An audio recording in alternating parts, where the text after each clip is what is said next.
Hello, ladies and gentlemen. Thank you for standing by and taking the time to join us today for our webinar on the OMB Omni Circular. My name is Jean Gabriel, and I'm a marketing manager with Clifton Larson Allen. Before we get started, I'd like to cover a couple housekeeping items. If you experience technical difficulties during the call, you can dial 800-422-3623. And if you have questions on today's content, we've planned for a Q&A session at the end of the presentation. With that said, your questions can be submitted at any time via the questions function on your screen. If you haven't already downloaded the presentation slides, another copy of the slides, as well as the webinar recording, will be emailed to you within the next 10 business days. And finally, we invite you to fill out the survey that will pop up as you leave the webinar. Your feedback helps us to build strong programs in the future. CPE.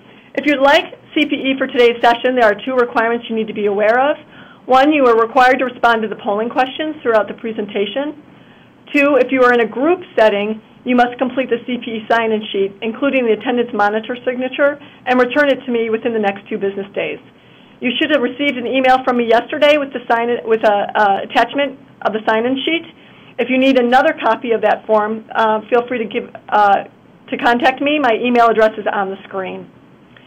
If you qualify to receive CPE credit, a copy of your certificate will be emailed to you within 4 weeks. Please note, this webinar, once recorded, has not been developed into a self-study course. Therefore, watching the recording after today's event will not qualify for CPE credit. For those of you who may not be familiar with us, Clifton Larson Allen is a professional services firm with 3 distinct business lines, including accounting and consulting, outsourcing, and wealth advisory.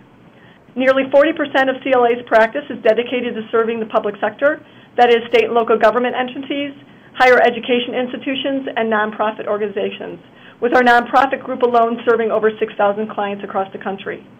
As a leader in this industry, Clifton Larson Allen performs more single audits than any other firm. Without further delay, I'd like to introduce you to today's presenters. Rebecca Field has 9 years of public accounting experience and works with a variety of nonprofit organizations. Rebecca specializes in single audits and the related regulations and requirements. Chris Stans has over 20 years of experience working exclusively with nonprofit organizations, and she also has extensive experience with single audits. Chris serves as a firm-wide assurance resource for this industry, where she oversees compliance with professional standards, provides technical assistance, and assists with training curriculum. At this time, we can go ahead and get started with the presentation. Chris, I'll pass the microphone over to you. Thank you, Jean, and welcome, everyone. Before I get started, I'd like to go over the learning objectives with you. At the end of this session, we hope that you will understand the basic background and overview of the new uniform guidance, understand the effective dates of the guidance, understand the key changes within the uniform guidance in the following areas: the pre-award requirements, post-award requirements, and then the audit requirements. And certainly we want to provide the opportunity for you to ask questions, as Gina had indicated earlier when she was going through the housekeeping items. A few things to keep in mind: the presentation is really going to be focused on the contents of the new uniform guidance, some of the significant changes around that. So there's really an expectation that as you're listening to the event, that there's a basic knowledge of the contents of the existing circulars. I do want to point out some additional resources that you might want to tap into as you're trying to understand all of these changes in the uniform guidance. An excellent resource is the COFAR website. COFAR is the Council on Financial Assistance Reform, COFAR. A lot of useful tools out there. They have 6 crosswalk documents available. They have a Q&A as well as a web event that's recorded on there as well. If you're a member of the Government Audit Quality Center, they also have various alerts and webcasts archived on their website. And then certainly whitehouse.gov has all of the uniform guidance contained there as well. As you're listening to the presentation, we really encourage you to be thinking about how you'll develop a plan to ensure that your organization will become compliant before the effective dates. Although we're about 6 months out from those effective dates, we know that those will be upon us before we know it. So just keep that in mind as you're listening to various parts of the presentation today. So to start off, I just want to provide everyone with a little bit of background information.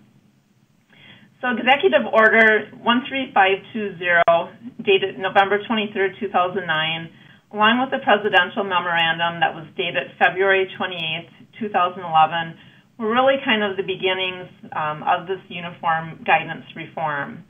Both of those documents were directed at OMB and really indicated that they wanted OMB to work with the executive branch agencies, key stakeholders, et cetera, to evaluate potential reforms to the federal grant policies.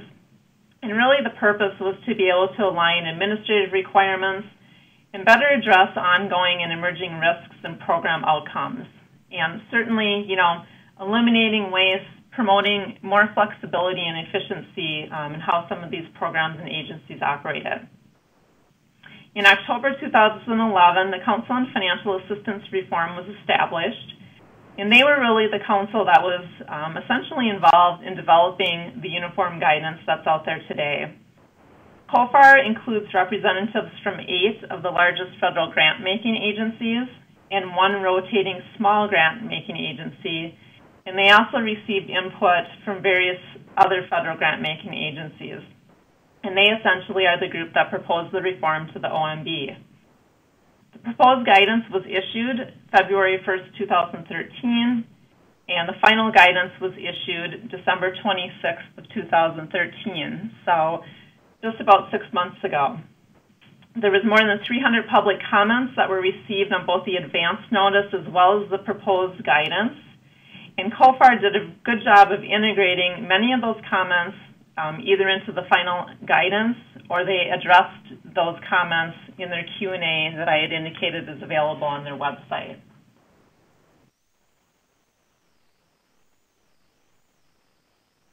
So the uniform guidance.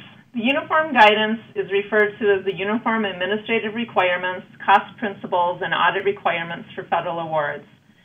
Some of the terms that you're probably hearing out there include Omni circular or super circular. The intention is really to go away from those terms of circular and really refer to it as uniform guidance. Because really, unlike under the old guidance where we had different types of circulars, the uniform guidance is really meant to be one document that really covers all of the various aspects. And so it essentially consolidates and streamlines 8 of the previous federal regulations into this overall consolidated guidance.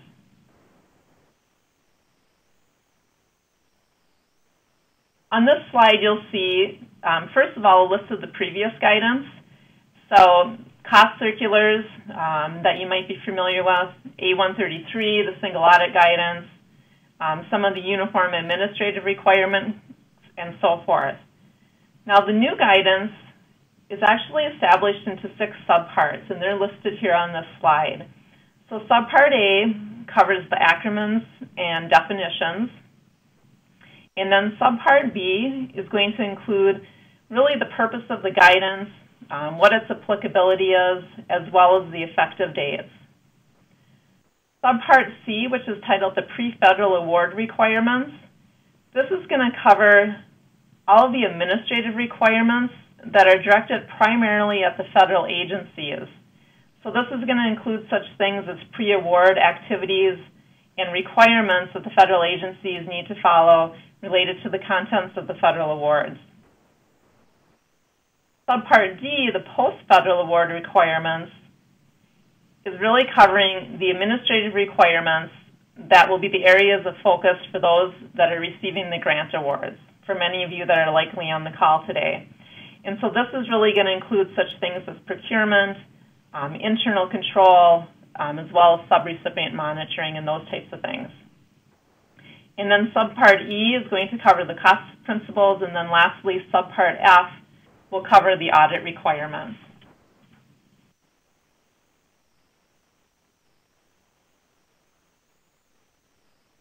So what are some of the objectives of the new guidance? What is really the impact? Essentially, the new guidance is meant to reduce administrative burden as well as the risk of waste, fraud, and abuse. And if you go out to the COFAR website that I had indicated earlier and look at their frequently asked questions, question number 1-7 really gets into details on some of these objectives and lays it out in further detail for you. But some of the items that I'll highlight here, the guidance is meant to eliminate duplicative and conflicting guidance. Essentially, it eliminated about 25% of pages that were overlapping, duplicative, or conflicting provisions. And that really led to inappropriate applications in the past. So really an attempt to streamline some of that guidance better. Another item, again, is focusing now more on performance over compliance for accountability. In addition, it's limiting allowable costs to make the best use of federal resources. Strengthening oversight, as you'll see as we go through some of this, it talks about more of a risk-based approach and some of that oversight, so you'll see that. And then lastly, really targeting the audit requirements on the risk of waste, fraud, and abuse. Rebecca will talk about this later, some of the changes related to the single audit requirements and the fact that the threshold is being raised. By raising that threshold, they're still maintaining about 99% coverage, but it's eliminating 5,000 entities from the audit requirements. So again, a more focused and more targeted approach that they're looking at.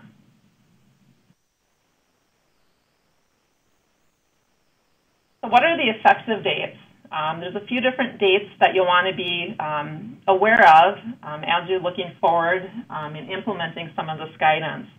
So the new guidance, as I mentioned earlier, took effect on December 26, 2013. The federal agencies have 6 months to submit draft of implementing regulations to OMB. And so their requirements must be implemented and effective December 26, 2014. Then the non-federal entities, those that are actually receiving or being awarded the grant dollars, the administrative requirements and cost principles that we'll be talking about today, those are going to apply to new awards and to additional funding under existing awards that are made after December 26, 2014. Any existing federal awards that are in place at that time will continue to be governed by the terms and conditions of the federal award. So the one thing to keep in mind, it's anticipated that, many of the changes that we're going to talk about, a lot of the entities that have both old and new awards, just because of some of the granting award dates, are likely going to want to start making changes to their entity-wide policies, things such as payroll and time and effort reporting, procurement systems, and those types of things. These changes would likely impact your existing and older awards. Now, it's our understanding that entities that want to implement some of these entity-wide system changes to be able to comply with the uniform guidance after the effective date will not be penalized for doing so. One of the biggest challenges that organizations will likely have because of some of these overlap dates with their existing as well as new funding is when we get into the area of the cost principles and our discussion on that. So certainly there could be a time period that you're going to have funding that's subject to the old cost principles as well as the new cost principles within the same fiscal year. And so that could be a little bit challenging for your organization. Now, the one thing that we have heard is that we're expecting that OMB is going to issue additional clarifying guidance related to this in some kind of a future frequently asked questions. We haven't seen that yet, but that is something that they're expecting to release to address that.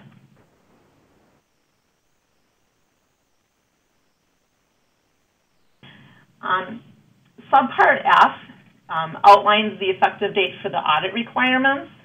So while most of the actual requirements that your agency has to follow will become effective December 26, 2014, the actual changes to the audit requirements will apply to audits of the fiscal years that begin on or after December 26, 2014.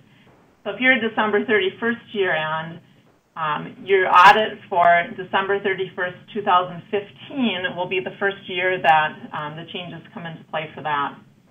And then for June 30th year ends, that will be effective for June 30th, 2016. Very important to note that early implementation is not allowed.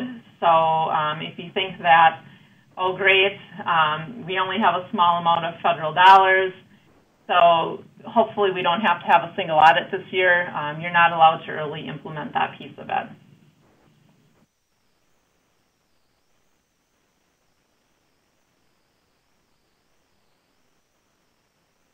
Okay, the next area that I'm going to talk about is the pre-award requirements. And the pre-award requirements are covered in Subpart C of the Uniform Guidance. Give everyone just a few minutes here to complete the polling question that's popped up.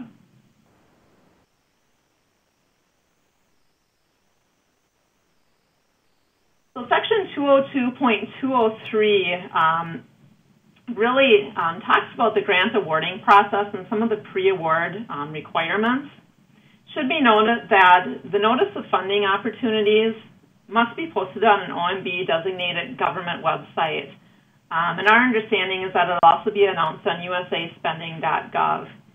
And the public notice must include 7 data points that are listed here on this slide. And really, the public funding notice is really meant to provide enough information for applicants to be able to see if they're eligible and determine if they're interested in reviewing the full funding opportunity. This subpart also establishes a minimum time frame that the federal awarding agencies must make all funding opportunities available for application. Generally, that's going to be at least 60 days. And then in addition, there's going to be a merit-based review of proposals. And so the federal awarding agencies must design and execute this merit review process for the applications. And that process must be described in the funding opportunity, in the full text version, not the condensed notice. And really, it's going to specify the weighted criteria that they're using and evaluating so that organizations can really understand how those applications are going to be processed.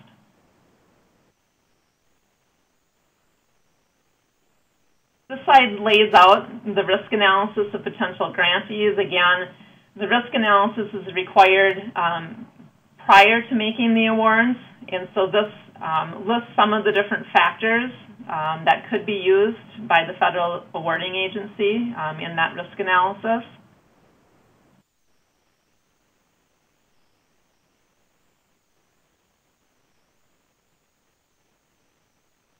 Fixed price awards.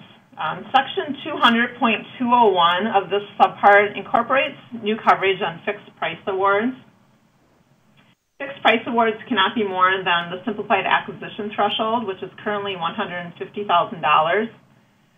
The purpose of the fixed price awards is really to minimize compliance requirements in favor of requirements that meet performance milestones or specific requirements specified by an agency. The project scope is generally going to be very specific within the award document, and these awards are meant to be paid based on milestones achieved, unit price, or at completion. And so the accountability is really based on performance and results. There's not going to be a governmental review of the actual costs incurred. Rather, there's a review of costs up front, and no major changes are allowed without the awarding agency providing written approval.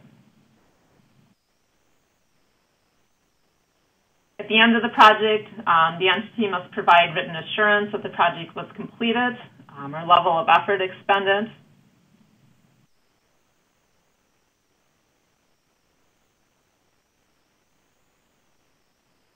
So moving on to the administrative requirements.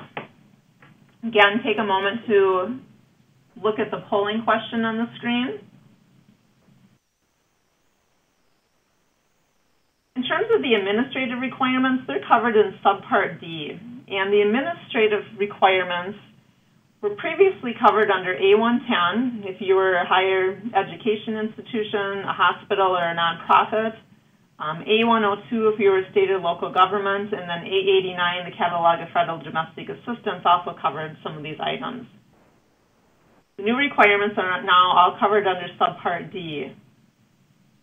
And the federal agency should tell you which requirements are applicable to your organization. And if you sub-award any grants out, then you will need to indicate which requirements are applicable in your sub-award agreement. A few things that this section covers, well, one of the things before we get into it that I'd like to talk about is that throughout the guidance and throughout this section, it's going to be using the terms should and must. And it's really important to make sure that you understand the difference between those two. Should, as it's used in the Uniform Grant Guidance, indicates that it's a best practice or recommended approach, versus must means that it is required. So essentially, you might want to consider performing a search of the guidance for the term must, because anytime the term must pops up, you will know that that's something that is required that you do under the new guidance.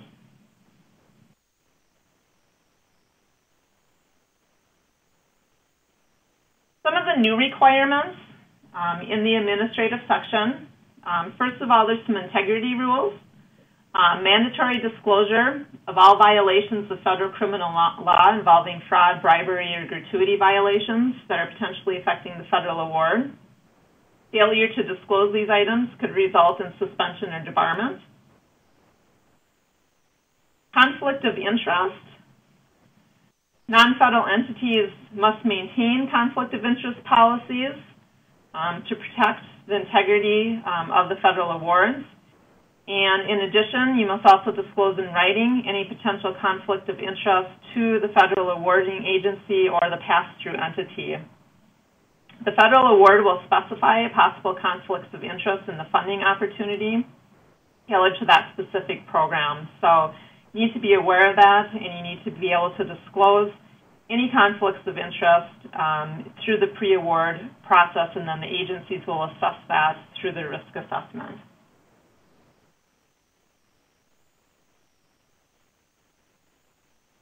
Internal controls. Internal controls are covered in Section 200.303. It's important to note that it's much more explicit internal control requirements for organizations than that was covered in the previous grant-related requirements. So really encourage you to read the internal control section closely to make sure you're understanding it and complying with it. The guidance indicates that organizations must, so again, that term must is there, establish and maintain effective internal controls over federal awards to provide reasonable assurance that awards are being managed in compliance with laws and regulations.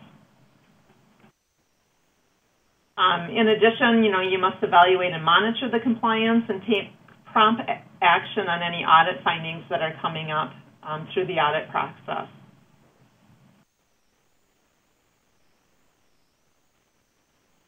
And again, you'll need to exercise judgment to determine, what's the most appropriate and cost-effective internal control.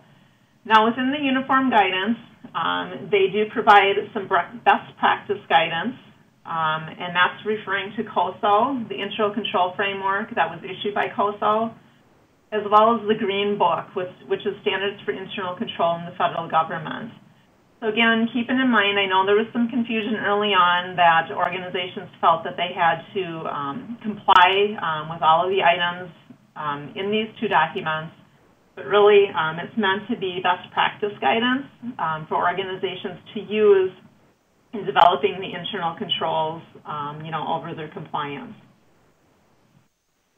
And then in addition, the guidance also indicates that organizations need to take reasonable measures to safeguard protected, personally identifiable information and other sensitive type information.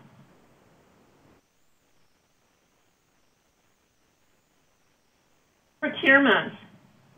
Procurement is a big area that has changed quite a bit from previously. It's covered in sections 200.317 through 200.326. And the new procurement standards are adopting the majority of the language used from Circular 102. So any entities that are currently subject to A110, your higher education, hospitals, nonprofits, are likely going to be affected more significantly by the changes than those that are, currently following Circular 102. Encourage everyone to review the changes carefully so that you can really determine the impact on your procurement procedures and your policies.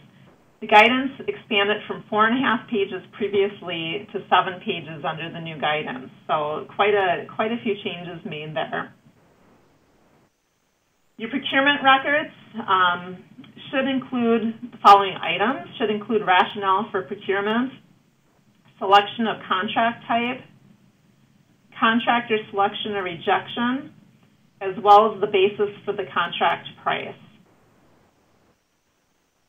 And competition is stressed, as it always has been, but the competition piece of it went from 1 paragraph under the old guidance to 1 page within the new guidance. So again, quite a bit of expansion in the procurement area. There's 5 methods of procurement that are allowed under the new guidance.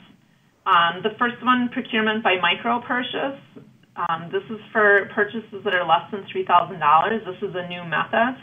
And under this method, no solicitation of quotes is necessary. Then there's procurement by small purchase, procurement by sealed bids, procurement by competitive proposal, and then procurement by non-competitive proposal. And this last one may only be used when one or more of the following apply. The item is only available from one source.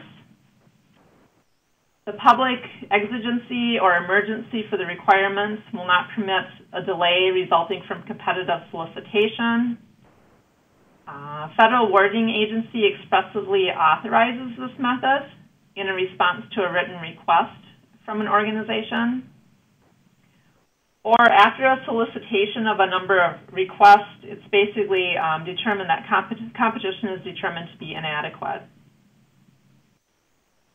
In addition, the new procurement rules also make note that you must take all necessary affirmative steps to ensure that minority businesses, women's business enterprises, and labor surplus area firms are used when possible. So not just positive efforts, as it's been indicated in the past. They really want you to do this whenever possible. And so just some things to think about how you might be able to do that. Place these types of organizations on your solicitation list. Maybe if it's economically feasible, you divide the project into smaller tasks that might allow you to use these types of organizations as well.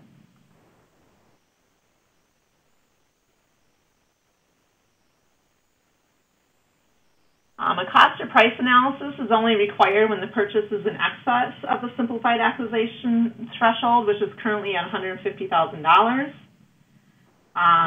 Section 200.324 outlines a process for pre-procurement review by the awarding agency or pass-through entity upon request of the federal awarding agencies. However, it should be noted that organizations can self-certify that they are in compliance with the procurement requirements. And this will reduce the chance that the federal awarding agency will ask for procurement records. So you can go through that self-certification process.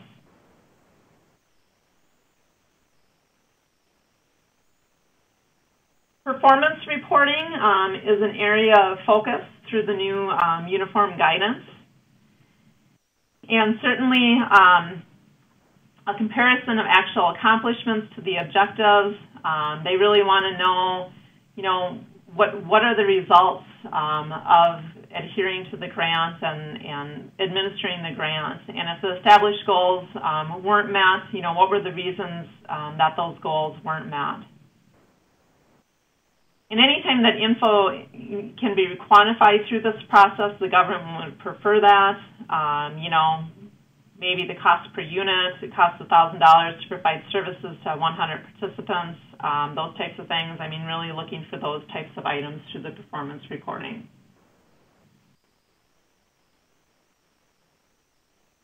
A few other administrative requirements.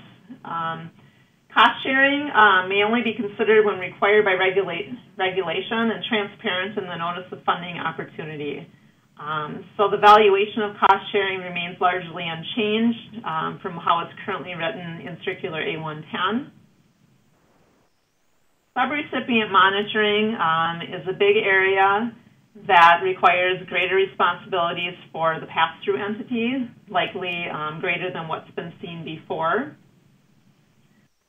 Section 200.330 as well as 200.331 really lays out kind of the subrecipient monitoring and the types of things that must be done.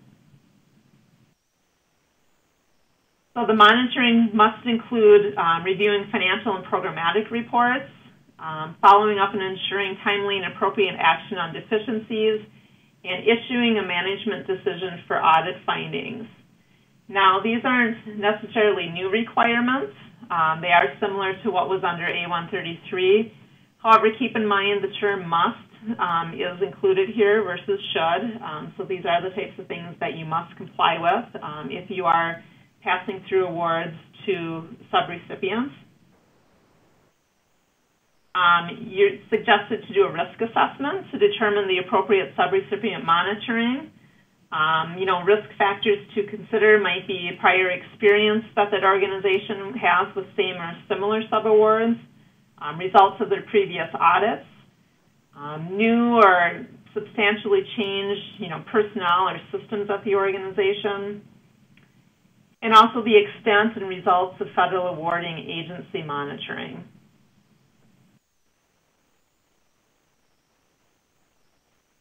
And then again, considering actions to address the subrecipient noncompliance, really issuing a management decision for audit findings. Now, Section 200.331 of this subpart in Section E has some suggested useful tools for monitoring. So if you are an organization that passes through a lot of awards to subrecipients, I encourage you to look to that section for some of these tools in terms of some of the subrecipient monitoring.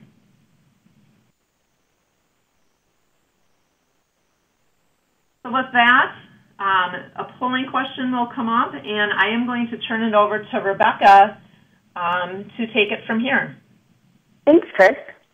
The new uniform guidance included some significant reforms to cost principles, which are currently included in 3 separate circulars, depending on what type of organization you are. Cost Circular A87 is for government entities, A21 for higher education institutions, and A122 for all other nonprofit organizations. With the new uniform guidance, all non-federal entities are subject to the same cost principles, regardless of what type of organization.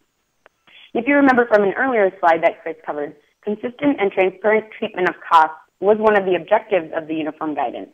And having all organizations subject to the same cost principles really allows for this consistency. So one of the areas where the new guidance had some changes is indirect costs, or sometimes referred to as facilities and administration rates, or F&A rates. And under the new rules, federal agencies and pass-through entities must accept an already negotiated indirect cost rate if one exists. So if a nonprofit has an already negotiated rate of, let's say, 25% with the Department of Education, then the Department of Health and Human Services must accept that same rate in their agreement with the nonprofit. There are a few exceptions in limited circumstances, for example, when a statute or regulation requires a specific rate, or if the head of the granting agency approves it based on publicly documented justification. The new uniform guidance also requires pass-through entities to honor an organization's negotiated indirect cost rate. So, for example, if that same nonprofit with a rate of 25% with the Department of Education is a subrecipient from a college, that college would need to honor the 25% rate in their subrecipient agreement. And if no such rate exists for the subrecipient, then a rate would need to be negotiated between the pass-through entity and the subrecipient. The new guidance also allows for entities with an approved federally negotiated indirect cost rate to apply for a one-time extension of that rate up to 4 years. Now, that extension does not need to be the full 4 years. It can be for 1, 2, 3, or 4 years.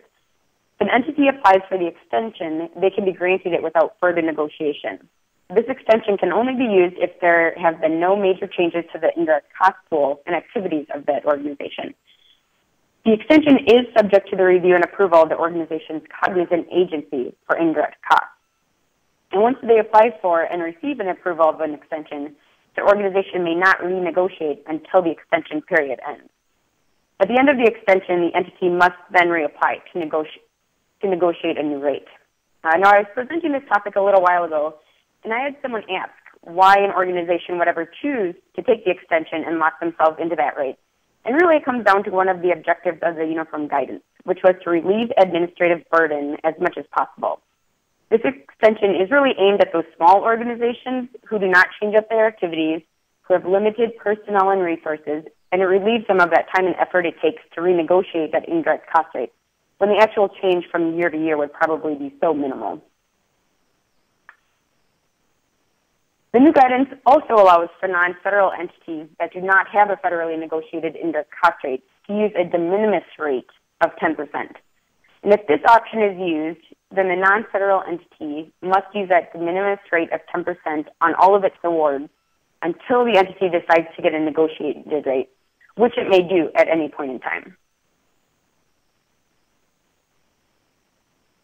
Another area with changes is administrative salaries and how those are charged to grants. Under the old guidance, administrative and clerical staff salaries could not be charged directly to grants, but could only be included in the indirect cost rate pool. With the new guidance, the thought is that normally administrative and clerical staff salaries should still be treated as indirect costs, but it does allow for direct charges if it is deemed appropriate. Instances where direct charging is appropriate would be if the service is integral to the project or an activity within the project, the individuals involved can be specifically identified and linked to the project or activity, the costs are listed in the grant budget or have prior written approval from the awarding agency, and of course the cost cannot also be recovered and included in that organization's indirect cost pool. An example where this might occur would be in a research and development grant that a higher education institution might receive.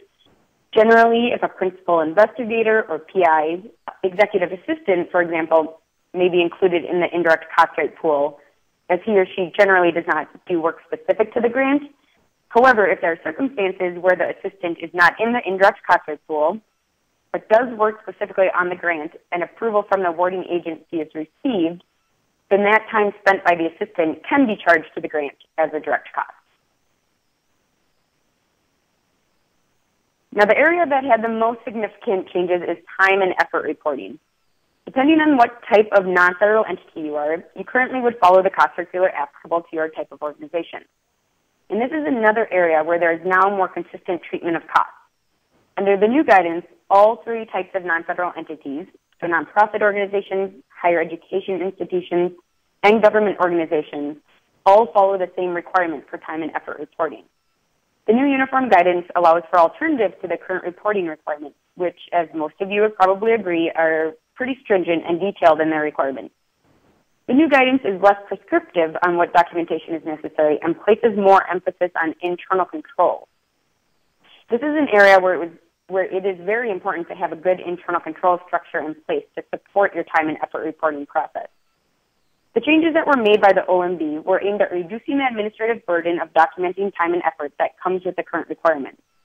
For example, if you are a nonprofit organization and you have a full-time employee who works solely 100% on one grant, that person currently has to fill out a daily timesheet that accounts for all time spent during the day. This requires probably way more administrative time than is probably necessary, and that time is being spent on administrative rather than when it could be spending on the actual program. Since we have a variety of non-federal entities on the call here today, I thought it would be beneficial to get a quick refresher on what the current time and effort reporting requirements are per entity type, so you can get a clearer picture on how these changes could impact your organization. So for nonprofit organizations, which follow Cost Circular A-122, employees are required to complete detailed timesheets. The timesheets need to account for total activity for which the employee was compensated. So this means if an employee works 8 hours in a day, the timesheet needs to account for all 8 hours. It needs to be signed by either the employee or a responsible supervisor, and it needs to be prepared at least monthly to coincide with one or more pay periods. For higher education institutions, which follow Cost Circular A-21, budget estimates that are set up at the beginning of the academic term are allowable, as long as they are certified by either the employee or a supervisor at the end of the academic term. So with higher education institutions, a professor can estimate that at the beginning of the term, he will spend 50% on the federal program. Then at the end of the academic term, the professor would need to certify whether he did spend the 50% on the federal program or if it was more or less, which would then need to be adjusted in the program billing. This is really the arena that the new guidance is most similar to, and I will cover that shortly. Governmental organizations, which follow Cost Circular A87, are also required to have detailed time records. After the fact determination, or timesheets, are required if budget estimates are not able to be used. They must account for the total activity of the employee. So again, if an employee works 8 hours in a day, the timesheet must account for all 8 hours. A87 differs a little bit from A122, however, in the way that employees who work 100% on a federal program are only required to complete a semi-annual time certification.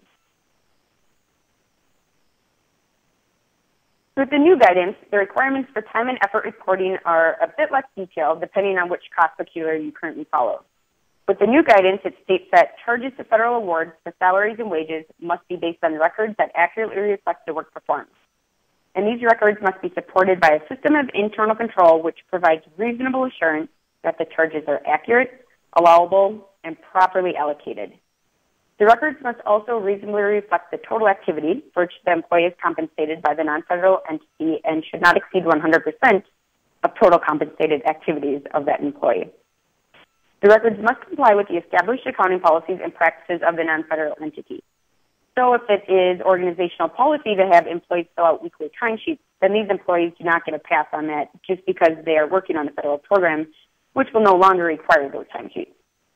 The records also, of course, must support the distribution of the employee salary among specific activities or cost objectives if any of the following situations exist. So if an employee works on more than one federal award, a federal award and a non-federal award, an indirect cost activity and a direct cost activity, two or more indirect activities which are allocated using different allocation bases, or an unallowable activity and a direct or indirect cost activity.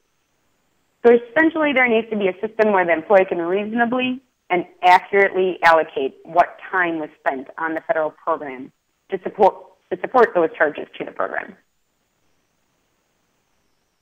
With the new guidance, budget estimates are allowable for all entities. However, these estimates alone do not qualify as support for salary charges to the federal award.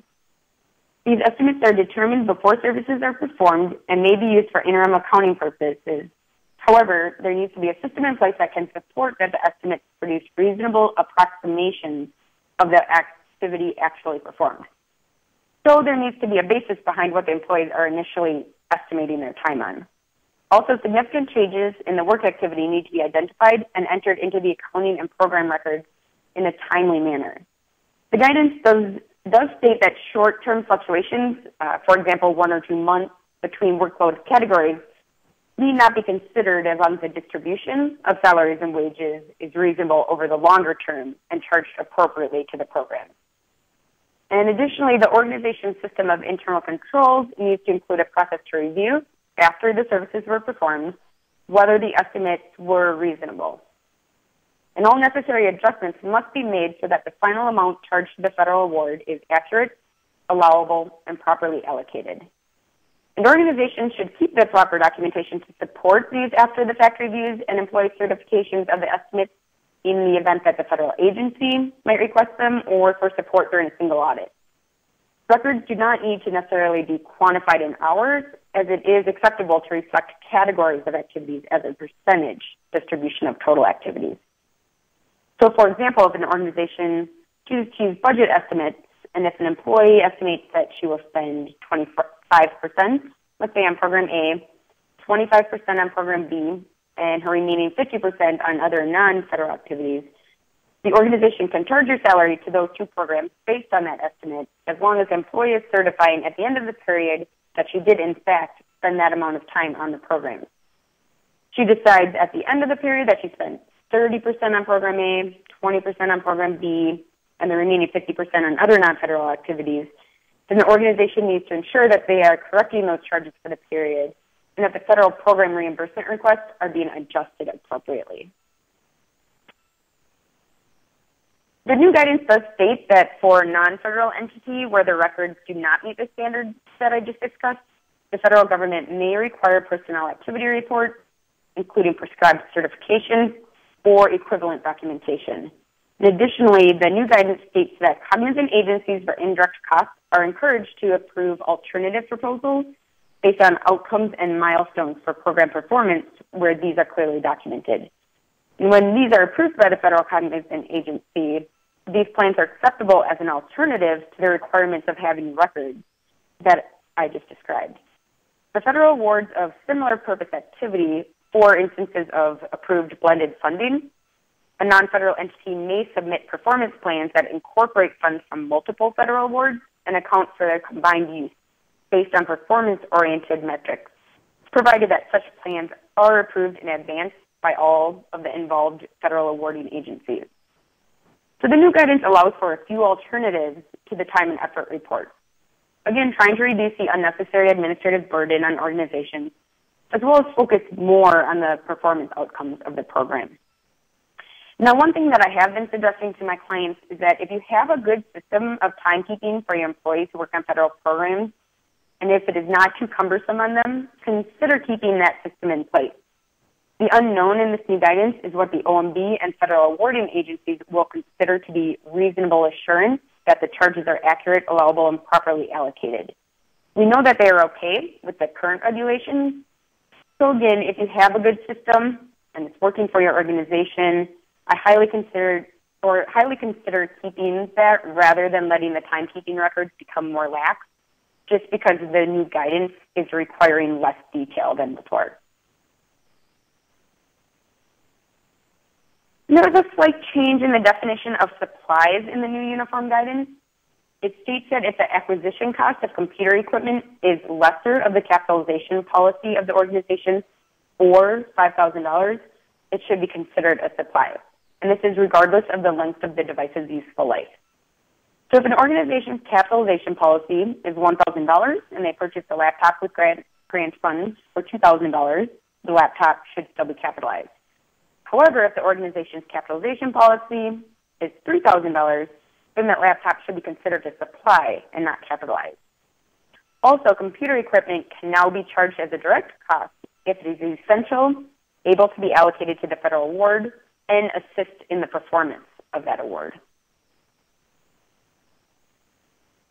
A few other changes with the new uniform guidance that are worth noting are two new sections within the regulation. Section 200.407 provides a designated place for non-federal entities to consult regarding the circumstances under which they need prior approval from the federal awarding agency. And personally, I think this is a great addition. Just alone in this presentation, Chris and I have probably mentioned about 5 different circumstances alone where approval is needed. And it can get difficult for entities to have to remember all the different times when approval is necessary. So now entities have a resource they can consult that will give them a quick answer whether approval from the awarding agency is necessary or not. And Section 200.415 is also a new section that clarifies and states that the annual and final fiscal reports for vouchers of an entity that is requesting payment under the grant agreement must include a certification that is signed by an official of that organization that can legally bind it.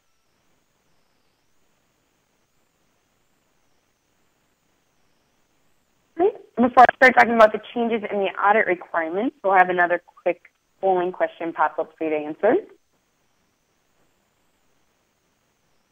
And as some of you may be aware, with the new guidance, they made some pretty substantial changes to the single audit requirements that will more than likely impact your organization's single audit.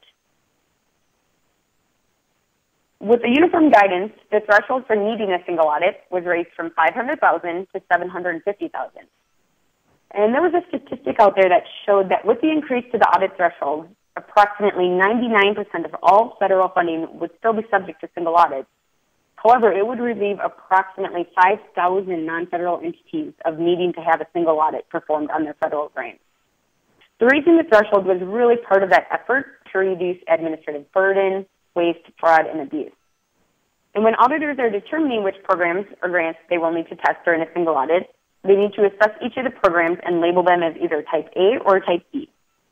The new guidance has a nice table included that really simplifies its determination of whether a program is a type A or type B, which lists out the threshold depending on the total schedule of federal expenditures amount.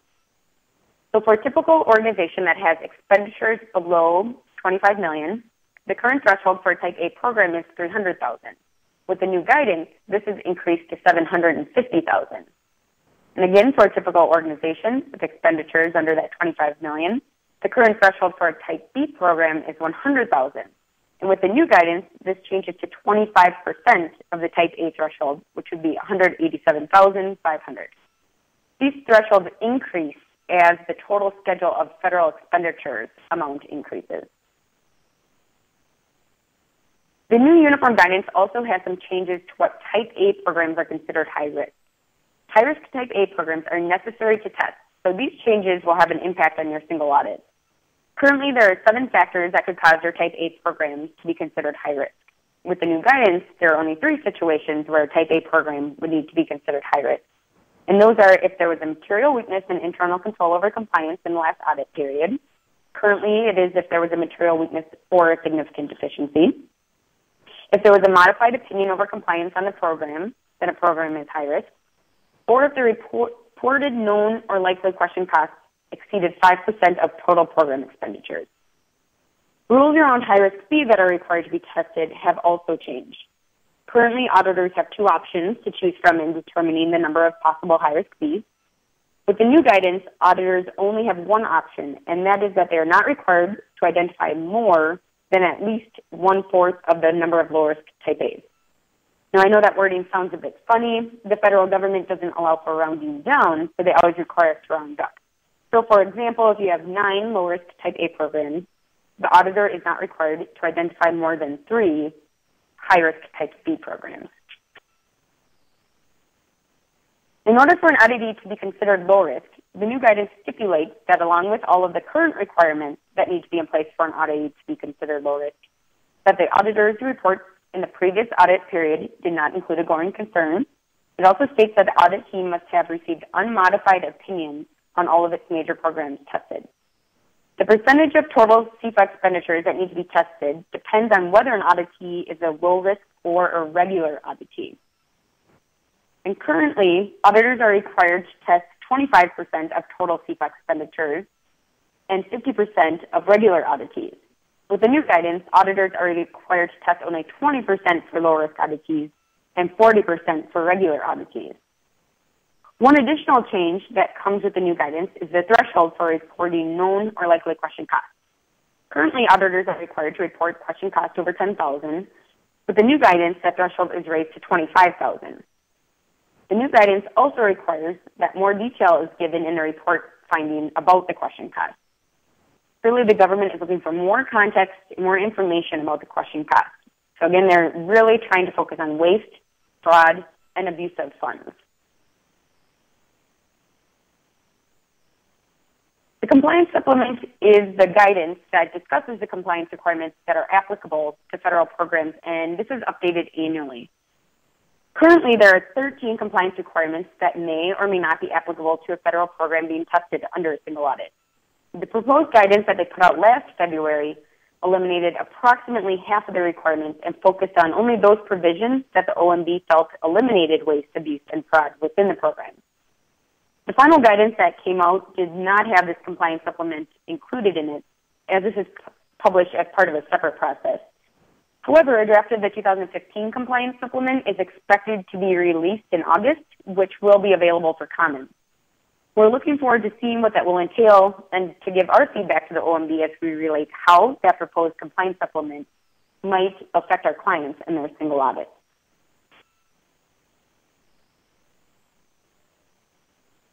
So now we'll answer some of the questions that have been coming in during the presentation.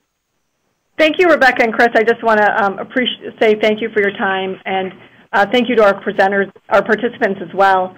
We covered a lot of great information, and we're going to have to do a hard stop here at the top of the hour, and I want to give you just a few minutes to try to answer as many questions as we can.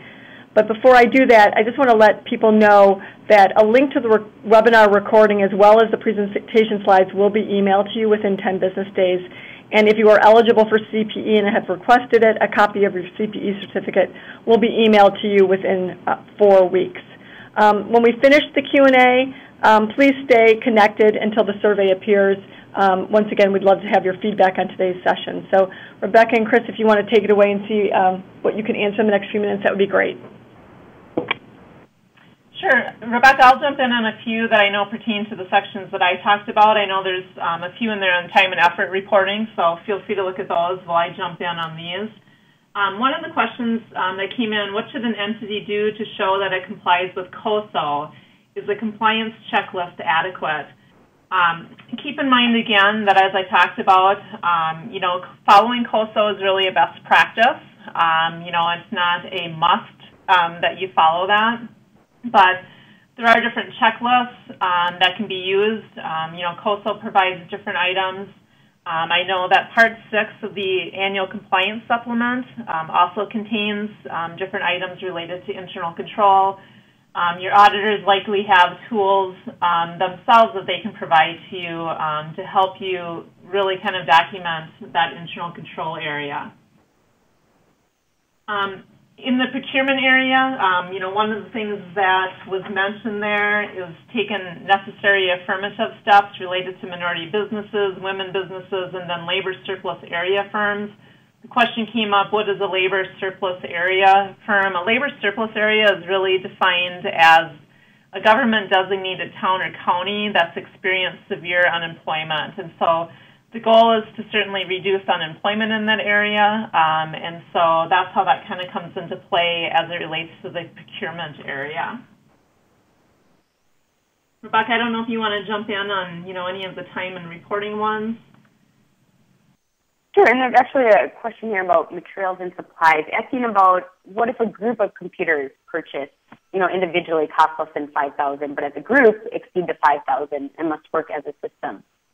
Generally, in that situation, you would look at your organization policy. And if it's your organization's policy to consider computer equipment individually, or if you're looking at the group purchase, so really you would rely back to that organization policy to determine if you look at it individually or as a group. Okay, we're about at the top of the hour, so I think we're going to have to wrap it up for now, but I want to thank you again for participating. If we didn't get to your question, we will do our best to circle back with you directly. Otherwise, Rebecca and Chris, their contact information is on the screen in front of you. By all means, feel free to reach out to them. And thank you for your time today, and have a great week.